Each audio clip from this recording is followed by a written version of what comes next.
আমরা ফটিকছড়ির গহীন অরণ্যের পাতাল কালী মন্দির থেকে এমপি আনোয়ারুল আজিম যে হত্যাকাণ্ডের যে মূল দুই যে ঘাতক, যারা সঞ্জীবা গার্ডেনে তাকে টুকরা টুকরা করে দেহ থেকে মাংস বিচ্ছিন্ন করেছিল, সেই দুজন ফয়সাল শাহজি এবং মুস্তাফিজকে আমরা গ্রেপ্তার করে আনার পর আমরা বিজ্ঞ আদালতের কাছে আমরা 6 দিনের রিমান্ড আমরা পেয়েছিলাম।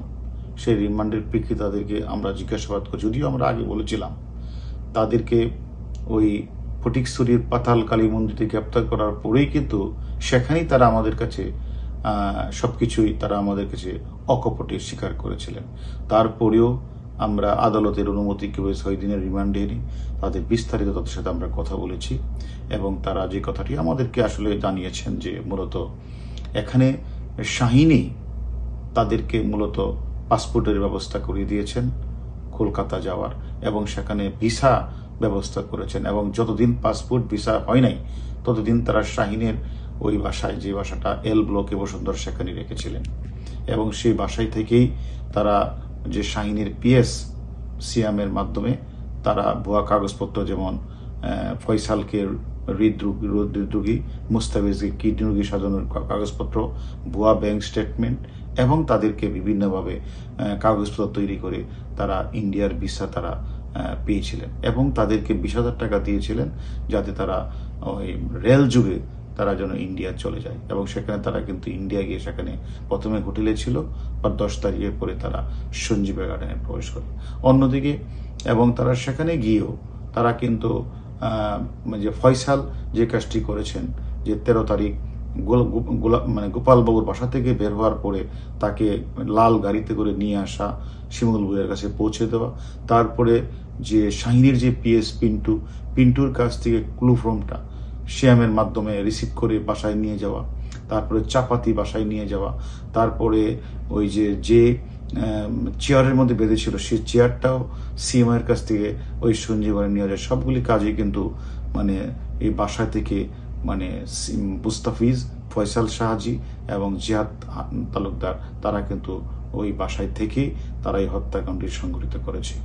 এবং তারা যে কথাটি আরো বলেছেন, তাদেরকে যখন হত্যাকাণ্ডটি শেষ হয়েছে তখন একে একে সবাই চলে গেল, সর্বশেষ ফয়সাল এবং মুস্তাফিজ কিন্তু ওই বাসায় ছিল সঞ্জীবা গার্ডেনে, এবং সেখানেও শাহিনের সাথে তার কথা হয়েছে।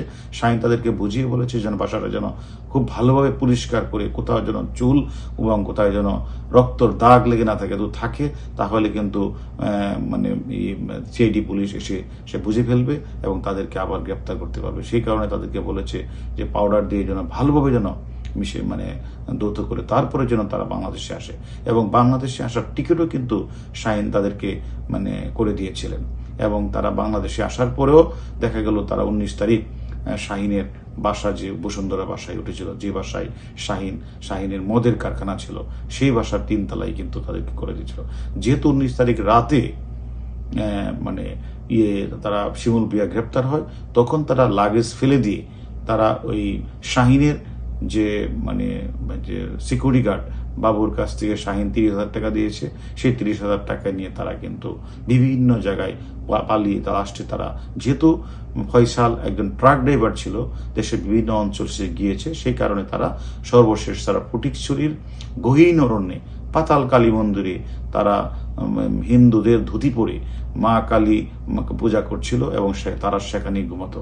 এবং সেখান থেকে যেদিন আমরা এই 2জন কিলার যারা মূল ঘাতকের দায়িত্ব পালন করেছিল তাদেরকে সেখান থেকে আমরা ধরে এনেছিলাম। সেই কথাটাই কিন্তু তারা আদালতে এবং আমাদের কাছে স্বীকার করেছে।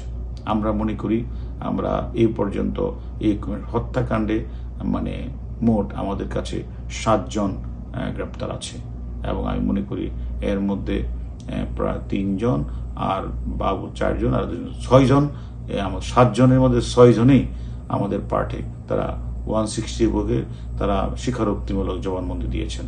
এবং আমরা আমাদের এছাড়া আরও যাদের নাম এসেছে তাদেরকেও গ্রেপ্তারের জন্য আমাদের পুলিশ কাজ করছে, এবং আমরা শীঘ্রই অন্যদেরও গ্রেপ্তার করব।